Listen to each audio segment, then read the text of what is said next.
สบายดีทุกคนฝนตกลิ้นอีกแล้วบ้านด้านหน้าพี่น้องมาฟังเสียงฝนนำกันมึงด้วยนี่นะทายเดือนสี่เนาะเดือนสี่วันที่30มานั่ง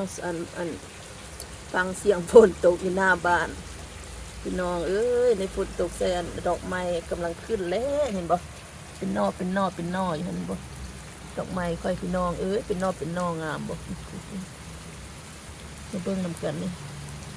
ต้นดอกไม้เบิดอันนี้พี่น้องเอ้ยอยู่หน้าบ้านนี่นะเป็นนอขึ้นนอไม้นี่นะเห็นบ่มาเบิ่งนำกันเด้อนองามลาบซ่าพละสะอ่อนใครอยากได้มาเอาไปปลูกเด้ออันต้นอันนี้ฮันแม่นปลูกตอนอัน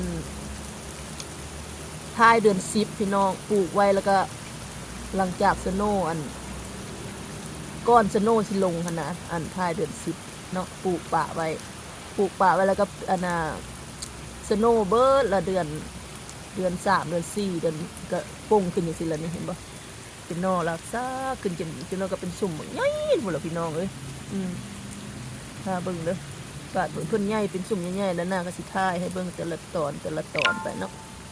ทุกคนส่วนอันดอกไม้เบิดได้ในปลูกเส้นนี้นะอยู่หน้าบ้านนี่กำลังขึ้นพี่น้องเอ้ยมาชมฝนตก ฝนตกยามมื้อแรง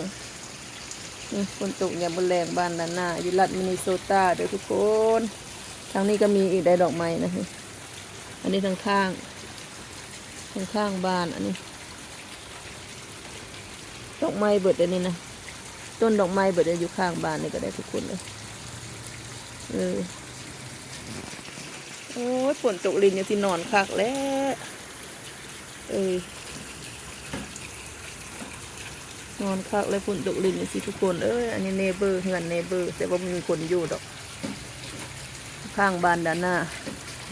ดินบ้านด้านหน้าบกวงพี่น้องดินแคบเนาะใกล้ๆกับเนเบอร์โอเคถ่ายวิวให้เบิ้งคนนี้แหละพี่น้องวิวฝนตกถ่ายวิวฝนตกให้เบิ้งเด้อขอบใจทุกคนทุกกำลังใจที่แวะมาชมวิดีโอของด้านหน้าเด้อขอให้ทุกคนมีความสุขหักแพงทุกคนเด้อเป็นกำลังใจให้กันและกันตลอดไปขอบใจทุกกำลังใจนะพอกันในคลิปหน้าเด้อพี่น้องพอละเบิ้งส่วนนี้พอละต้นไม้นี่กำลังใบปุ่งเนาะ